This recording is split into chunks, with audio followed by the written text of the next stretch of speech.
Friends, এই মাত্র ব্লিঙ্কিট থেকে দিয়ে গেল অর্ডার। ভাবলাম তোমাদের সঙ্গে শেয়ার করি কি আনালাম। দেখো আজকে এরকম প্যাকেজে দিয়েছে, এই যে আজকে সেই মানে যেরকম ব্যাগ টাইপের একটা হ্যান্ডেলওয়ালা প্যাকেট দেয় সেই জিনিসটা দেয়নি। চলো আমি খুলে দেখাই। গিটার প্যাকেজিং বরাবরই ভালো হয়। এর ভেতর থেকে আবার ছোট ছোট প্যাকেট বেরোচ্ছে। ছেলে অনেক কথা আমার নিজেরই মনে নেই কি দিয়েছি অর্ডারে। আমার মনে হচ্ছে এটা বোধহয় দুধ। এটা আলাদা করে এনেছি, ফ্রিজ থেকে বার করেছি তো, মানে ওরা ফ্রিজ থেকে বার করে দিয়েছে তাই।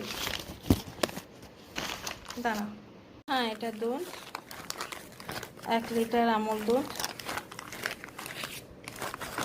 দুধটাই মেন ইম্পর্টেন্ট ছিল, কারণ এত রাতে, এখন মোটামুটি প্রায় 9টা বাজে, এখন কিন্তু অন্য জায়গায় দুধ পাওয়া যাবে কিনা সন্দেহ। আর এখানে দেখো মিল্ক বেকেস, এটা ছেলের ফেভারিট, এটা নিয়েছে বোধহয় 55 কি 57 এরকম নিয়েছে।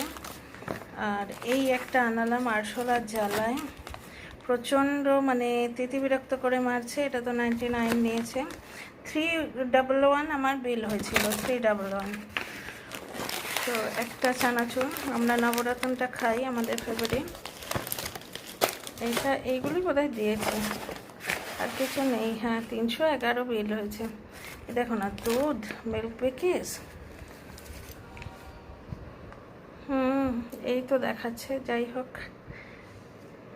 আমার কাছে তো অর্ডার সামারি আছে, ব্লিঙ্কিট থেকে বলবো আর কখনো দেয় না। আমরা তো দিনের মধ্যে অন্তত 3বার করে ব্লিঙ্কিট থেকে আনাই, আমাদের বাড়ির খুব কাছেই বোধহয় ওদের যে সেন্টারটা।